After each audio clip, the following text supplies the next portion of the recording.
सद्गुरुनाथ महाराज की जय। महायोगी स्वामी उमानंद सरस्वती की जय। श्री गुरुगीता हा गुरुभक्ती योगाचा मंत्रराज आहे. कलियुगात संसार सागर तरून जाण्यासाठी हा महामंत्र गुरुदेवांनी स्वाध्याय म्हणून दिला आहे. श्री गुरुगीतेतील संस्कृत श्लोकांचा अर्थ महायोगी स्वामी उमानंद सरस्वती यांच्या श्री गुरुगीतार्थेश्वरी या विवेचनाच्या आधारे आपण क्रमशः जाणून घेत आहोत. आजचा श्लोक आहे 36. यत् सत्येन जगत् सत्यं यत् प्रकाशेन भाति तत् यदानन्देन नन्दन्ति तस्मै श्री गुरवे नमः.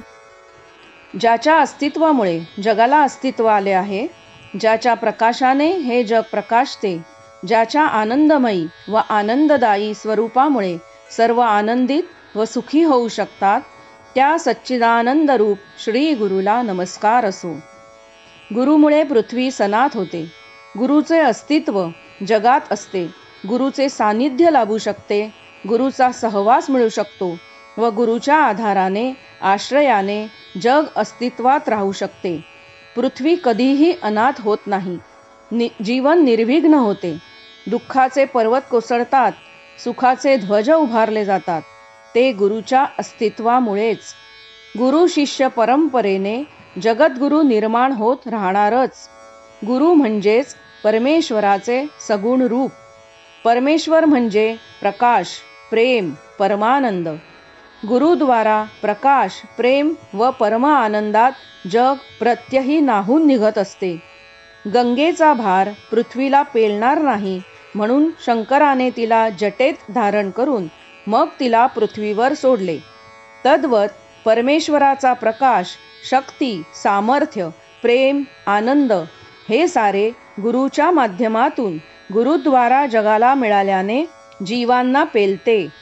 सर्व भ्रांत जीवांचा उद्धार गुरुद्वारा होतो. गुरुच्या स्वाधीन व आधीन सर्व जीव असतात.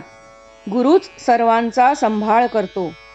सत चित आनंद हे गुरुचे स्वरूप असल्याने जगालाही अस्तित्व, प्रकाश व आनंद गुरुद्वारा मिळत राहतात.